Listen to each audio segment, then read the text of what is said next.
episode 17 of the podcast series. Today I have with me one of my psychology professors and psychologist, Dr. Webb Garrison. So thank you for being here. My pleasure, I Rich. appreciate your time. You got it, and nice to be with you. Yeah, I really enjoyed your class. Nice to hear. Yeah, it was awesome. So I have some questions for you. Sure. The first question, very, very broad, right? I know you talked about in therapy, right? Mm-hmm. When you're doing therapy with people, you like to emphasize helping them find meaning and purpose. Yep. So my question for you is, what do you think is the meaning of life?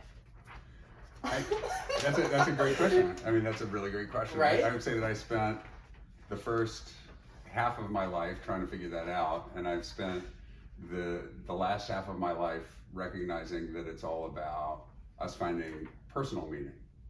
That finding the meaning of life in general as an abstract concept is no more than that. And So you feel that each person has their own individual meaning for life? 100%. That there's not like a universal thing. No, I think they're universal threads. There's certain things that people tend to find meaningful, but I don't believe that there's any way for us to know what the meaning of life overall is, any more than I think that we can understand the mind of God. Yeah. I don't think that that's within our capacity for comprehension.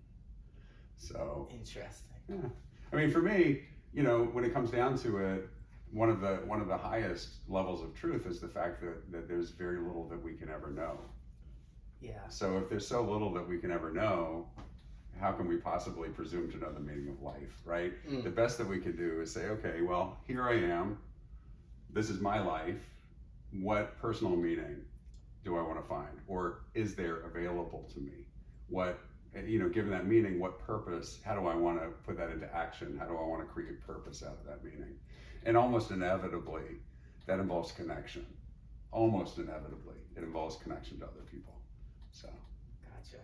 but can I say that that's the meaning of life? No, not at all. Yeah, but that for you, and then I guess follow-up questions to that. How has your own personal meaning for your life changed throughout the years? Well, a lot. I mean, it's changed a lot. Yeah. So when I was younger, I wanted to be a medical doctor. It was all about, the body, and I either wanted to be a brain surgeon or a heart surgeon.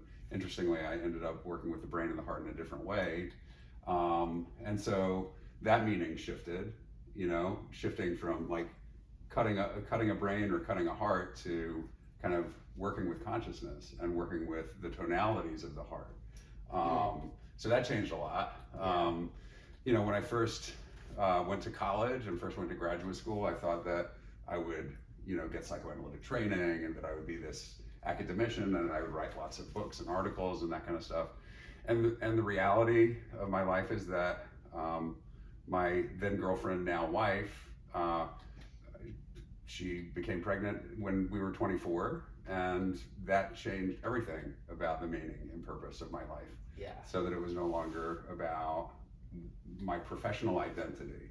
It then became about my personal identity. Gotcha. So your meaning for life kind of became more multidimensional. Well, multidimensional, but also much more about family, much more about my own, at that point my own child, but then my own children, and now, it's about my children and my grandchildren and these kinds of things. Not that it's not about making other kind of contributions, but those have become a greater priority as you've gotten older. Much greater priority. Another thing that shifted for me, and this shifted probably around the time I hit 50, so it's like 4 years ago or something like that, Yeah. It was just kind of recognizing that when it comes down to it, they're like, no one's an authority on the most important questions in life. No one. Yeah. So people just make shit up and they pretend that it's just true.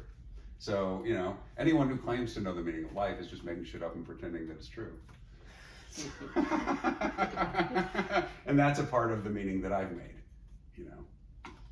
So that we all make our own meanings, and no one can necessarily say like, oh, this is the standard that. No.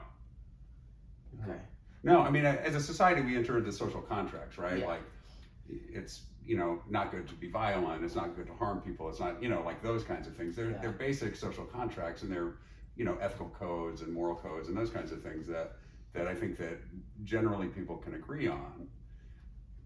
and there are people who violate those codes, but above and beyond that, I mean, those don't point to the meaning of life. Those point to the fact that life can be meaningful. So. Gotcha. So how would you say you help others find deeper meaning and purpose? A lot of it really has to do with just asking people what's going on in their lives, and kind of what their daily lives are like, and what they're drawn to, and kind of what motivates them and drives them in different ways. So it really is a question of kind of moving into that space. And when people are asked, usually they have a pretty good idea of the things that they value.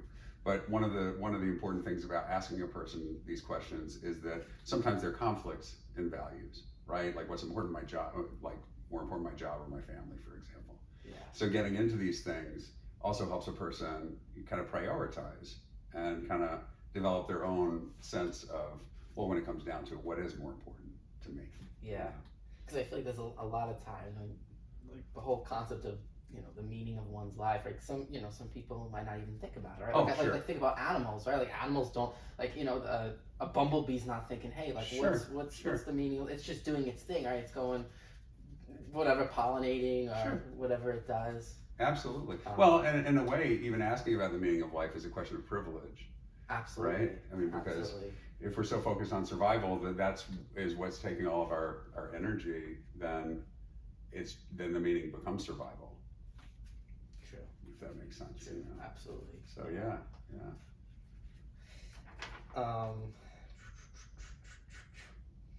What are signs that someone lacks deeper meaning and purpose? A lot of times when people fall into more depressed states, they have a harder time connecting with the things that they find meaningful. Like, and here I'm not talking about depression as a medical disease. I'm talking about when a person kind of runs into some of the repetitive things in life. Like, I have to do my laundry every week. I have to wash the dishes every day. Like, there's certain aspects of life that are just kind of repetitive and rote. And sometimes it's difficult to even make meaning of that. But then people can also become can become more deeply depressed. And a lot of times when people are more deeply depressed, that's one of the things that they're struggling with. Like, why am I even here? In the face of the fact that I don't feel like doing anything, that I have a hard time even getting out of bed, like, what's all this about? And actually getting into meaning with a person who's depressed can become a really important thing. And reminding a person that when they feel depressed, it's harder to connect with a sense of meaning. It's harder to connect with a sense of purpose because those feelings kind of interfere. And so asking a person, what things did you used to enjoy? What things, like when you were a kid, what were you into? Like, trying to help a person reconnect with aspects of themselves becomes really important, That was gonna be another question I was gonna ask about, like, how, like, what would I guess the question look like? So it would essentially be just kind of going into someone's past and helping them, I guess, think of a time where they did have great meaning. It's like, okay, like, let's kind of try to replicate that, and what was it about that time that you found meaning? Yep, that's one of the things. Of course, in those situations, some of those situations also involve loss. So as you get into those situations, then you can move into some of the nuances of what a person experienced. So if a person felt that things were really meaningful when they were dating someone, but then that relationship ended and they've been depressed since then it may be that part of the depression is that they're grieving a loss and they haven't completed the grieving process. Again, by moving into it, you kind of get a sense of, okay, well, you're struggling making meaning of your life now in the absence of this relationship, which you thought would be a part of your life forever, Yeah.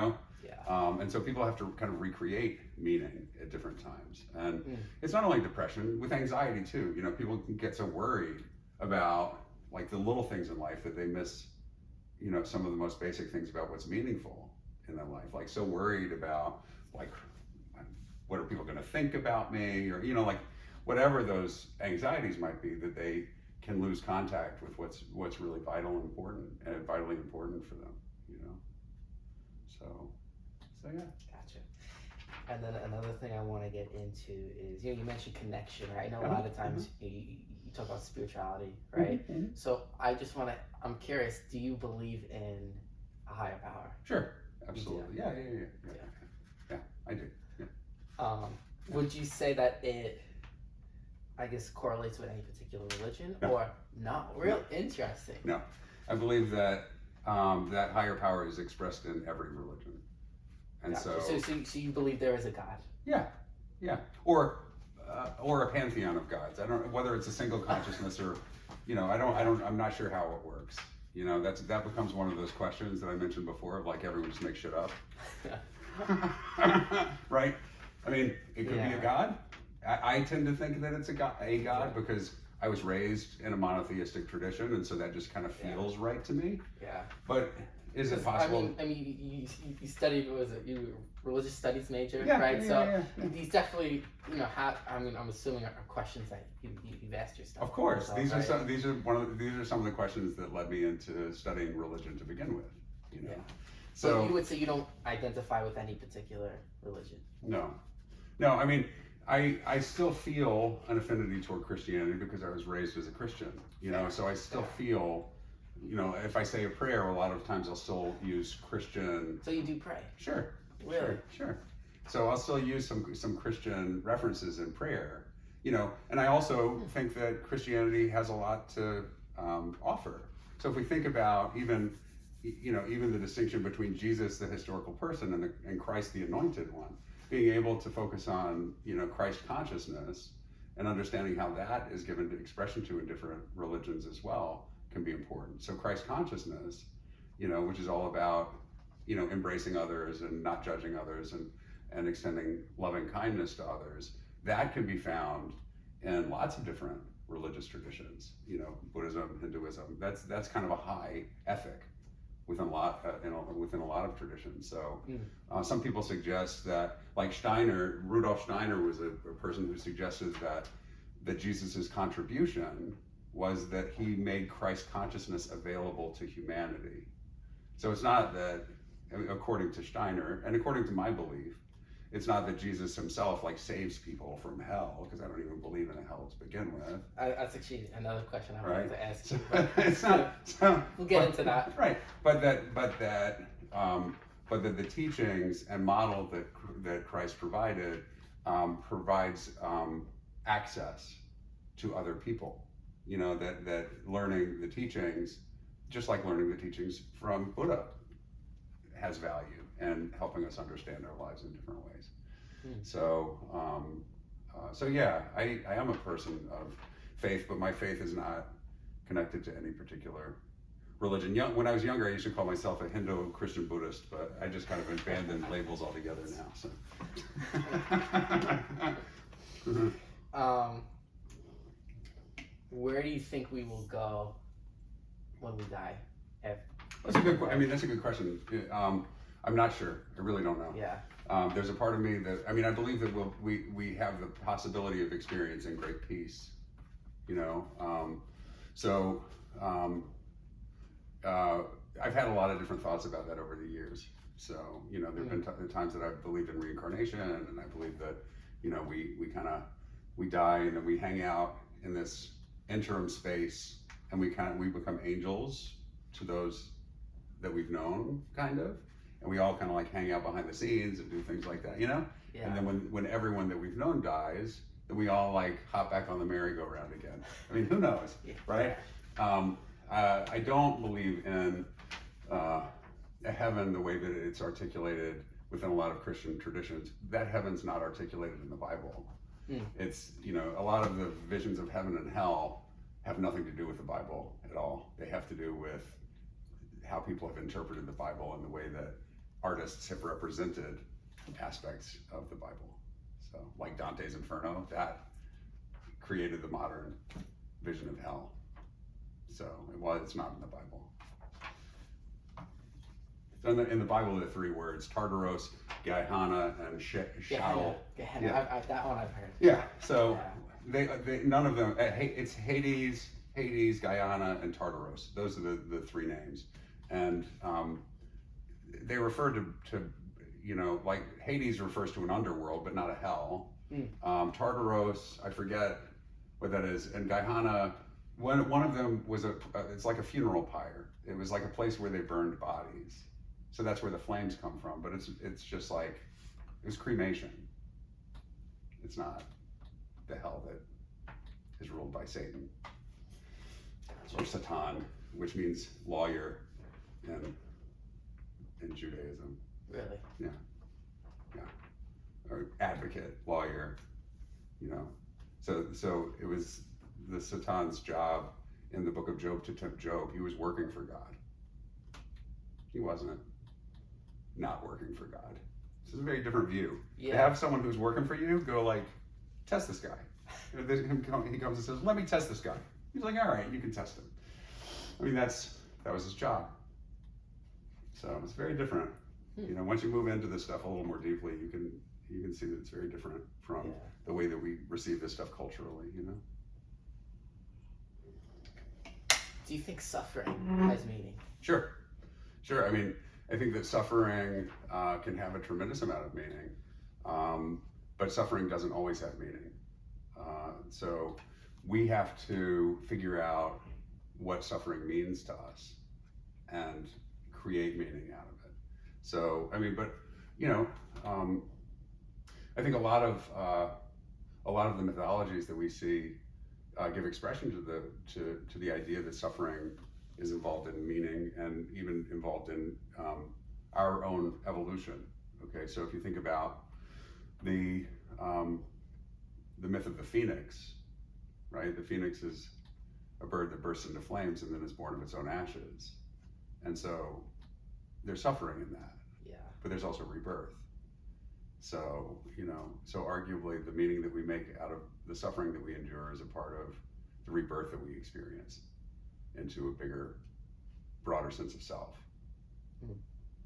I feel like all religions kind of like tie their philosophy to like, what is the meaning of suffering? And it can look, in very different ways, right? Yeah. I mean, I think like Hinduism, right? Like with reincarnation of like, oh, like this is your class, right? And it's because of your past life, which is why you're in this situation. If you're good, you'll go up the ranks. Right, into a different caste. Right. Right. That was kind of a patriarchal. That wasn't the original Hindu view. That became like historically that became a part of what happened when the Aryans, basically the white dudes. White dude energy is not always the best energy. That's just the way that it goes. So when tribes of more male-dominated societies moved from the Caucasus Mountains, it was Caucasian. It's like this, right? When they moved into India, they changed the religion from being an earth-based kind of maternal religion to a sky-based male god religion more. So these things have evolved over time. The kind of human engagement and spirituality and kind of what this means has changed over time. So anyway. And then I guess. So that my point with that is the caste system was developed more from this patriarchal perspective than from this Mother Earth perspective. So when these dudes came from the Caucasus Mountains, they were like, okay, now we need to create order. This is the way it's going to be. You guys are the slaves. You guys are the priests. Yeah. I mean, it's not exactly slaves, but the untouchables, the dirty people who no one's supposed to deal with. That's So would you say that? I guess kind of wrapping up, like with talking about religion and spirituality. First of all, are those two things the same? No. Like you would you consider no? No. A lot of times they're defined differently. How would you differentiate the two? So the way that I differentiate the two, the way that most people that talk about this kind of differentiate them, that religion refers to a more standard way of worshiping and accepting certain beliefs within a particular denomination. Okay, and then spirituality is a little looser. So spirituality means believing in kind of let's say, spiritual realities, but you don't necessarily tether it to a specific religious tradition.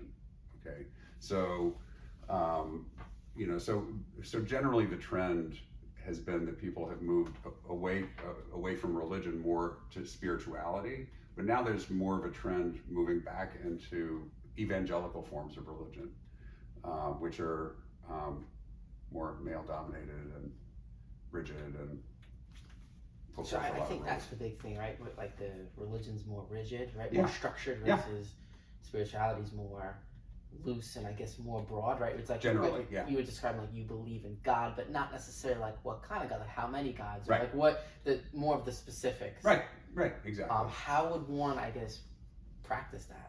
Or can Practice it really, spirituality? Yeah. Or does it depend on the person? It depends on the person. Yeah. So, if a person is aware of different religious traditions, they can choose to incorporate the parts of the religious tradition that that feels right to them. Now, some people might call that like cultural appropriation, and sometimes it could be. But one of the things in terms of appropriation that's really important is always giving recognition to the tradition that you're drawing from. Okay, so not to claim a Buddhist practice as your own, acknowledging that this is a Buddhist practice, this is a Jainist practice, this is a Christian practice, like that kind of thing. That's a way of being able to move into different religious practices without necessarily signing off on all of the tenets of that particular religion. And then religion gets a little more complicated in a way because there's religion, like Christianity is the religion, okay? But then there are denominations, Yeah. Okay? And so people get kind of confused, about, well, what's the what's the denomination, so Catholicism, that's the largest Christian denomination, Roman Catholicism. But then there's Methodist, Baptist, Episcopal, Presbyterian, there's Greek Orthodox, Russian Orthodox, there are all these, Coptic, there are various forms of Christianity. But Christianity is the religion, and there the basic, well, that becomes a question of debate, like, who considers themselves Christian. Like there were times when I did consider myself Christian and I was growing up, that other people said that they didn't consider me Christian because I said it didn't matter to me whether Mary was a virgin or not. Like that's irrelevant. It doesn't have any impact on my belief, and it doesn't have any impact on the value of what Jesus taught. And I was told by, Southern traditionalists that then I'm not a Christian. That to be a Christian you have to sign off on all this stuff. And I'm Were you raised as Baptist? No, I was raised as Methodist. Okay. Methodist. And Methodism is but one set of grandparents were Baptist, the other set were Methodist. My grandfather was a Methodist minister, actually. Oh, wow. But ironically, the Baptist grandparents were the more rigid. My grandfather, who was a minister, was really progressive and, but kind of agnostic, kind of like, well, who knows? Like that's really what his attitude was when it came down to it. So, but with Methodism, the whole idea with Methodism is that it's focused on developing a method for embodying Christ consciousness. That's what it's about. It's like a method to almost like move into Christ consciousness more, which I didn't even know until I was, I think, in my 30s. I didn't know that, or maybe in my 40s. I didn't even know why it was called Methodism. So yeah, so I was raised as Methodist. And my father was pretty conservative when it came to religion. My mother became less conservative as I grew up. So. Gotcha.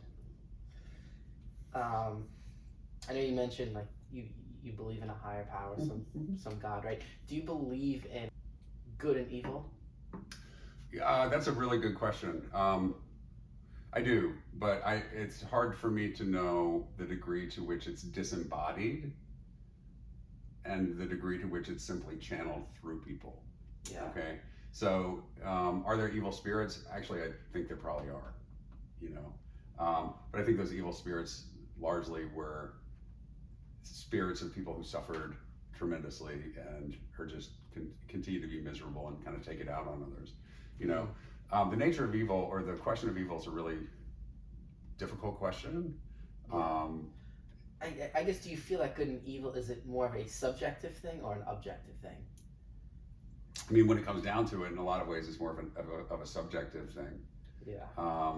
But I think that, again, if we look at like social contracts, there's certain things that we largely agree, like, like pedophilia, or, sexually abusing a child, like these kinds of things. I think that it's hard not to believe that there's some form of evil involved in horrific acts. Even, honestly, even what happened with Rob Reiner and his son, and with Rob Reiner being killed and his wife being killed by their child like a couple days ago, like it's hard. And I know that he was struggling with addiction and those kinds of things, but it's also hard not to think that there's some form of evil involved in a child murdering both parents, or a parent, at patricide, or I mean, that gets pretty close to as taboo as you can get. There's some taboos that would be considered worse, but and in this world, like, it's hard. In a way, it's hard to believe that there's not evil. If you look at the amount of violence that is just incessant. I mean, it's just, this week, a shooting in Brown, a shooting in Australia. I mean, so much hate.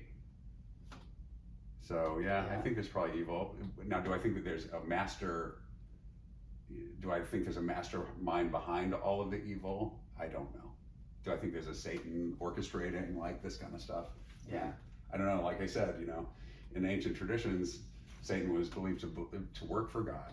And so this whole idea that God is all good and Satan's all bad was a false dichotomy. That's not how, And so I think that is a false dichotomy, and I don't understand the nature of evil.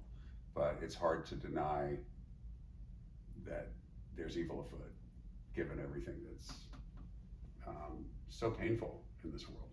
Mm. And it's like, it goes beyond just pain, right? It goes into like cruelty, like pain, suffering, going back to the question of suffering. Like, we all suffer, right? We all, to one degree or another, like, it's unavoidable. Yeah. But we don't all have to be cruel, right? We don't all have to be vengeful. There are certain forms of suffering that are particularly harmful. And so that's where the question of evil becomes really tricky, I think. Yeah. And then, I guess, kind of going back to when it comes to meaning, right? I think another thing I think of when I think of meaning is, like, I guess, more of a practical approach, right? When it comes to just having goals, ambitions. Yeah, sure. So, do you have any goals or ambitions in particular right now that pop into your mind? Yeah, I would like to write a book. Over the years, I've had a lot of different ideas about articles that I could write, and all these kinds of things. And at this point, I've kind of settled on the what I want to focus my book on. And it's about, on the one hand, the mystery, the fundamental mystery of life, and on the other hand, the fundamental ambiguity and uncertainty of life. And when we talk about those things, they can feel a little different. So if we talk about mystery, you feel into mystery, there's kind of a different feel. Do you take comfort in that, knowing that, like, having this idea that, like, life is just, it's a mystery? Now I do, yeah, because I. But it's something you've wrestled with, or of course you continue to wrestle with to some. No, not really. I mean, I under certain circumstances, I would wrestle with it, like moral dilemmas. There might be uncertainties and stuff like that. There may be some things that I would want to know that I can't know. And so I can't say that I won't wrestle with it anymore. But for me, mystery has the quality of, like, intrigue and interest and involvement, and it's not scary. To me, mystery is not scary. Ambiguity, uncertainty, like, sometimes those can be more anxiety provoking, but thankfully I'm not as anxious a person as I was at one point. So I still experience anxiety at different times. It's not like I'm anxiety free, but. And that's another thing I want to mention. I think, like, my first impression of you is, like, you don't seem like an anxious person at all. Uh-huh. Is that accurate? Yeah, I mean, for the most part, I mean, I feel like I deal with my anxiety pretty well, but it hasn't always been the case. Is that something that's kind of developed over time, or were you just always kind of a pretty, I would say, just very calm, collected? No, I used to be really hyper, actually. Really? Oh yeah, like I was like off the hook when I was in. I mean, this might not surprise you just because you've been in my class, but when I was in high school, I was the best student and the class clown at the same time. So I had a really hard time like containing myself. I had so many different ideas and so many different thoughts, and my brain was just like, I was just like all over the place. Um, and I wrestled with a fair amount of anxiety in my early 20s, I would say, early to mid 20s, maybe, you know. Why do you think that is? I think that I made decisions that I wasn't ready for. I think that starting graduate school at 22 and moving to New York when I knew no one here at all, I thought Big that I was adjustment. ready. Big adjustment, yeah. I thought I was ready. I was like, yeah, you know, it's like, here I am, I'm a man. It's like the American dream. I'm going to go do my thing. And I came up here and I just felt like I hit a wall. It was just, everything felt desolate to me. And it was dark and it felt dirty. And I always grew up, and it felt frenetic. The energy still, if I pay attention, the energy still is like more frenetic here than where I grew up, because I grew up in the mountains of the South and in Colorado, where everything is kind of calm. Yeah. And so, yeah, it was a big adjustment. So, yeah. Would you consider yourself an observant person? I hope so. Yeah. I hope so.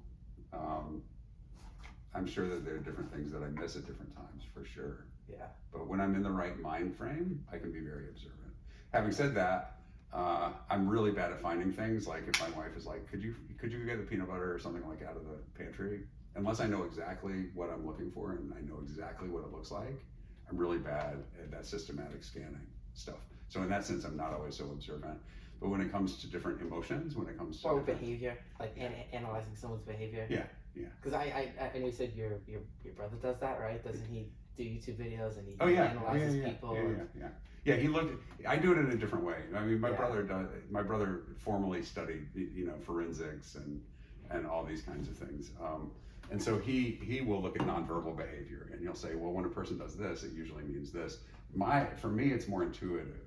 Like if I'm in the right space, I can feel that someone's lying, but I can't say what it is on their face that tells me that. I just know it. It's more of a feeling. I just know it. And whether it's unconsciously, my unconscious is interpreting this stuff, and I don't know exactly how it works. So it's more of an intuition. Yeah. I work very intuitively when it comes to that. So a lot of my observation is intuitive, and so it comes more from inside of me. Even though I'm paying attention to the outside, I have a really strong inner voice, and sometimes I get like, you know, visions or like that kind of ideas and that kind of stuff that, you know, can be a little uncanny at different times. Yeah. So in that way, it's observant, but it's different. It's a different kind of observant, you know. Yeah. So. I mean, I'm just gonna throw this out there. Like, did you ever have like I mean, I don't know. I guess I've been in your class for a semester, right? Did you ever have like an intuition about? Because I know you mentioned some story about like a cloud coming over someone's head. Did that ever happen like during like our class with anyone? Like what? Or I know you mentioned like about energy, like. Yeah, I mean, in our class, what I noticed. I mean, I noticed things that I wouldn't mention in class because at this point, it's like, you know, it's like they're broader patterns, you know. Yeah. So people don't know that I know when they're like looking at shit on the computer they're not supposed to be looking at. You know, I can feel, you know, when someone's. If I'm really paying attention, I can feel if someone's not paying attention. I know the people who are attentive and that kind of stuff. And when I do meditations, a lot of times, even with my eyes closed, I can feel the people who are more deeply in a space and who are not. Yeah. So when we did that meditation at one time, did you because I remember the first one you did, I was not in it at all.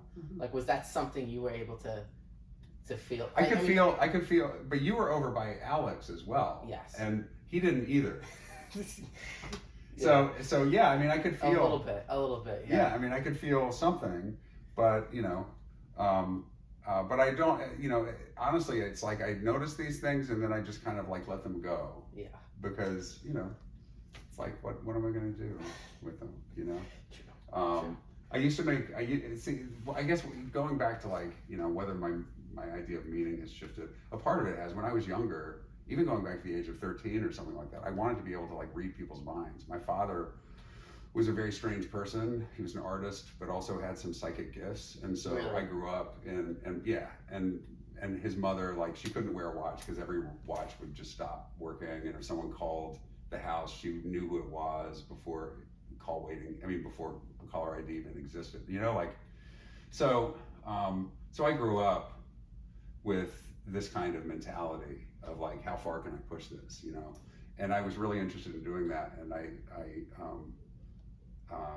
at a certain point in my career, I realized that it's just not very useful to do that clinically. I've had a lot of experiences where I believe I've heard people's thoughts, or I've heard, I've seen their fantasies, or there was one time that I feel like I dreamed my patient's dream. I mean, it's like really strange stuff, and at this point, I don't extend myself quite as much. I feel like I've gotten enough data to prove to myself that this is a thing, and I'm more interested in keeping myself, holding back a little more. I don't need to like move into that space so much. Like, I already figured it out, and it's like, then it just gets disorienting at a certain point, Any do you have any regrets, or do you even believe in the idea Of course. Yeah, I have regrets. Yeah, I regret that I didn't take more time before I started studying psychology in graduate school. I regret that I drank as much as I did when I was in my early 20s. I would say that in my early 20s, I navigated a lot of stuff that I felt regret about. For a long period of time, I regretted coming into this field at all. Really? Because I feel ambivalent about doing therapy. It's really hard work, and it takes a strong commitment, and it really, if you do this work in a way that's really attuned, it can be really painful. For me, it's not intellectual work. This is like to work Emotional, authentically. right? Of course, to work authentically, you're like really in it. And so when I was working in nursing homes and I couldn't find another job, and I was doing this for like 2 or 3 years, it's like, is this what I signed up for? Like, and so I regretted, at different times I've regretted being a psychologist. Part of me wishes that I had ignored my mother, who told me not to be an artist because my father was one. And part of me wishes that I'd studied music instead and just become like a composer and musician, because I have a very artistic soul. Yeah. And but I don't live in that regret. There are times that I've lived in that regret, but at this point, I'm more at peace with things, because I feel like I feel like things are pretty balanced. I teach, I supervise, I create, I do, I see individual patients, like. Do you believe in the idea that everything in life happens for a reason? I'm not sure. It's a good question. Okay, That becomes that becomes one of those questions. I do think that everything that happens in life is fair game for becoming meaningful. Whether it is an external reason that God has orchestrated for us, or whether it's an internal reason that we come to as we're making meaning out of things, that's what I'm saying. I don't really know. So I think that we can create meaning in a way that renders everything meaningful. Do I think that we discover the meaning behind something? Well, sometimes. Sometimes I've had some weird synchronous experiences that I can't explain, and I feel like someone else kind of lined them up. Some spiritual entity somewhere kind of lined some stuff up.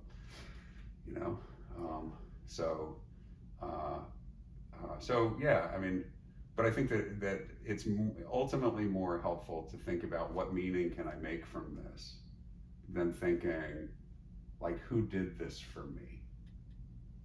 Does that make sense? Yeah. So as a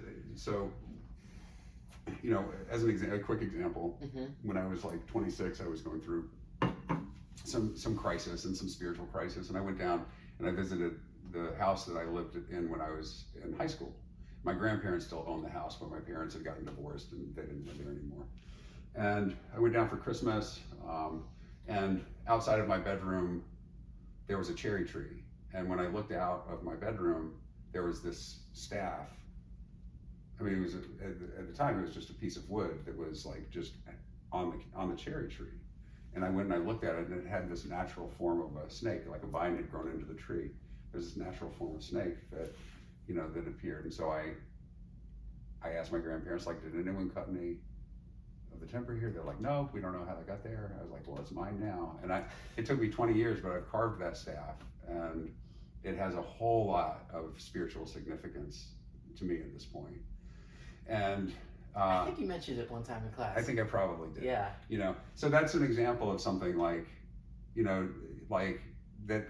It feels like that happened for a reason, and the reason was outside of me, and it has a lot of personal significance for me. But I can never explain how that got there. I can just appreciate the fact that it was there and know what it means to me now. But does that? Yeah, that makes Yeah. How are we doing on time? Good question. Oh, maybe 5 more minutes. Okay. What's one piece of advice you give to your 20-year-old self? Slow down.